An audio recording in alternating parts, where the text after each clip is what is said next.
Okay, so now we will take a look to some sample answer for question 3. So first of all, we create a file. The file is a program. The program name is called random.integer.cpp. Okay. So we can make use of the new one. Say random integer2.cpp. So now, let's zoom in a little bit first. So now, first of all, we would like to get the seed value and then generate 20 random numbers. That is first part. So in order to do so, we include our string for input and output. We include our manip. So for our manip, so that we can make use of setup. Other than that, we need to make use of the random. We can use C standard library for random as well as srand. Okay, so now using namespace, std, anti-main, open bracket, return 0. So that's the basic. So now for the first part we declare the variable. So here we would like to have the size. So size of the array, that is 20. And then we would like to input the seed. So seed is the input. So we store the seed.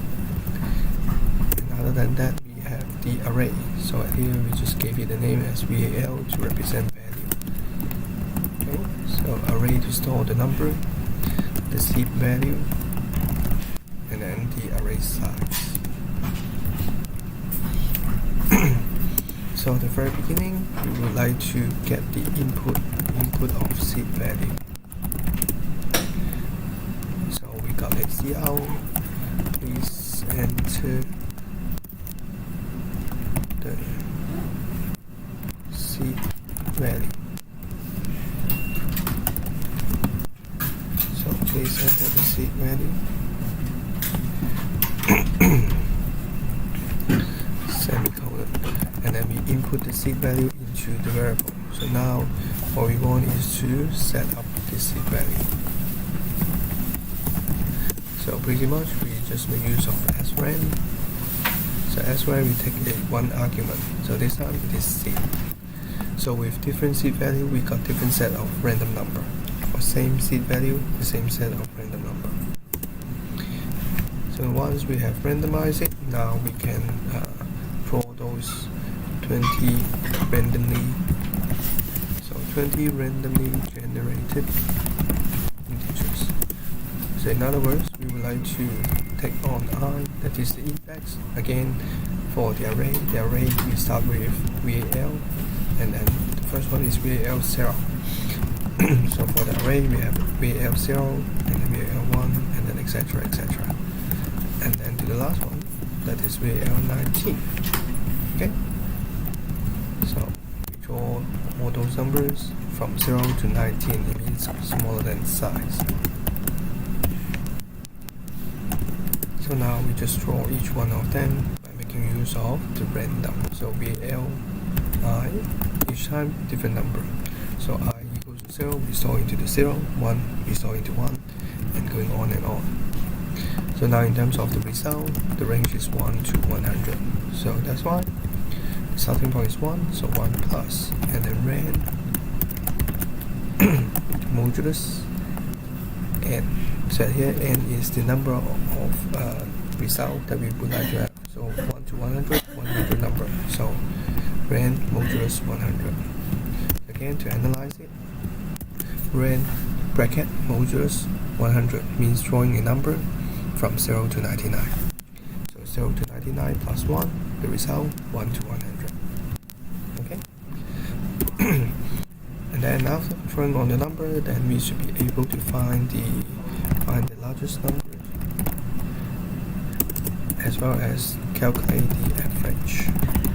But then before the calculation, I'll just make up the printing first.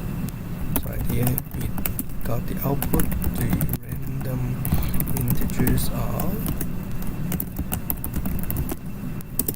So that is on the output. And now again we would like to print out all those 20 numbers. So in other words, all those 20 numbers we would like to print it out. So again, so we go through the whole array again. So the same kind of index from 0 to smaller than size, I++. And now we would like to print it out for the value of I. But then we need to take in the spaces out there. So from dir to R, there were 5 characters. So in other words, set W 5. So with all this, now we can print all the numbers from 0 to 19. And other than just printing them, we need to take 5 numbers in a row. So in other words, we need an expression which will turn to true for every 5 numbers. And then what we want is that to make a new line by the end. So here we need an expression that will be true for every 5 numbers. So in other words, when I equals to 0, we don't do anything. 1, not. 2, nothing. 3, nothing. But then when it turns to be 4, then we will bring in a new line. So the same is true not only for 4, then we need to make it true to be out there for 9, for 14, for 19 as well. Right? So in other words, for all those cases, so for I equals to 4, 9, 14, 19, we need to bring a new line. So the answer, we can do it two different ways. So every 5 numbers, so 4 and 9 means 5 numbers apart. So for every 5 number it turns to be true, it means that modulus 5, it will take a cycle from 0 to 4, so it should be true for certain value. And then we can take it as I, in case it's I modulus 5, then when we got the remainder that is 4, then it turns to be true for 5 numbers again and again. And then to make it easier to read, so I will pick it I plus 1 modulus 5 equals to 0. So in other words, I plus 1 turns to be 5, 10, 15, and then 20. So for those numbers, it means 5 numbers already. So we'll print out a new line. So when I plus 1 turns to be 5, 10, 15, and 20, taking modulus 5 turns to be 0. It means divisible. So when it is divisible by 5, we bring in a new line. So 5 numbers, 1 row. And now we would like to find the largest value. So just like what we said before, for the largest value, how we find it, we set up a number. So say for example, in case we call it max. Call it max, then we just keep on updating max so that it keep on counting the largest value inside the array. Right? So first of all, we declare the variable max. So we can assume 0 at here because every number is from 1 to 100. Another way, we can start with x0. It means that for the array VL, we take the first number. So we can assume the first one is the largest one. And then after that, we can compare all the other numbers. So in other words, we can take I equals 1, and then I is more than size, and I plus plus. So we can take out all the number and then compare between max and the current value. So the current value is actually VLI. And here we would like to do 2 things separately. Then we can do it as I equals to 0 or I equals to 1 the same. So I just take it as 0, easier for reading. So in case that the current value, that is VLI, is greater than the maximum.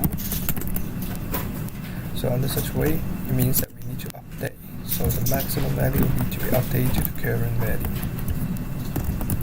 So update max to current value.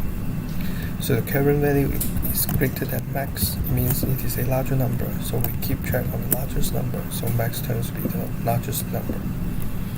Okay, so after running all of them, then we should be able to find max by the end. So after the loop, max will store on the largest value out there. So the last part is finding the average.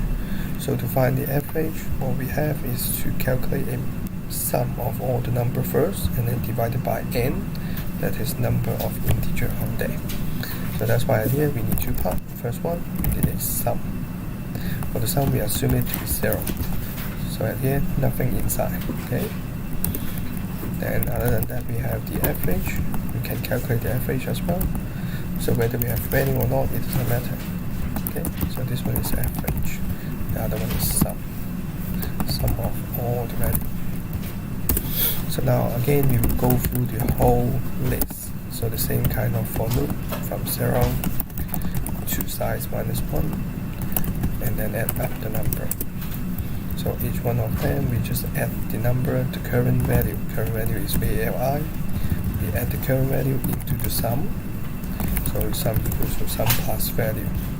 So the same, we can make use of the shortcut plus equal a little bit faster. So by the end of the whole loop, then sum turns to be sum of all the value. Then now we can calculate the average. So average equals to sum over number of integer.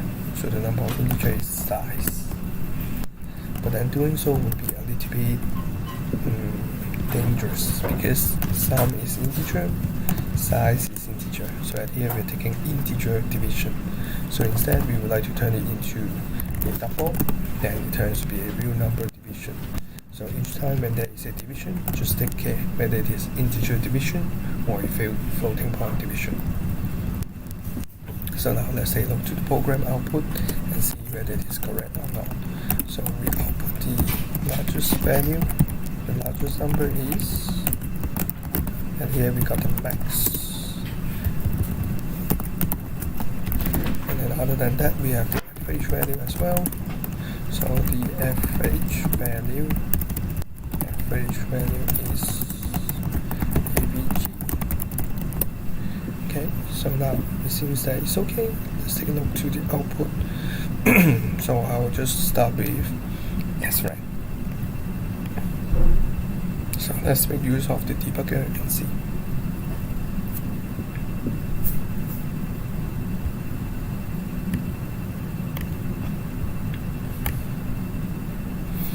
So building the program, and then the program will run in a few minutes.